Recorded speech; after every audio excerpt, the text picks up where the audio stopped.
Hello and welcome to Do It Yourself channel. Today I will show you where to find the option and how to set up auto action after we stop our pointer in Samsung Galaxy S22. So first of all we need to go to settings, then in accessibility options menu we have interaction and dexterity. When we scroll down we have our option. So when we go in here we have a few options to choose.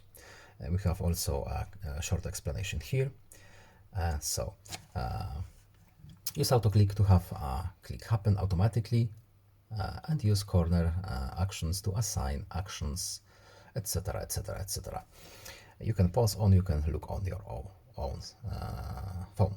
So we can enable our auto click, and now we can change quite a few things here, but these options are here. So I hope this video is helpful to you. Please leave a like and subscribe. Have a nice day and see you in the next video. Bye.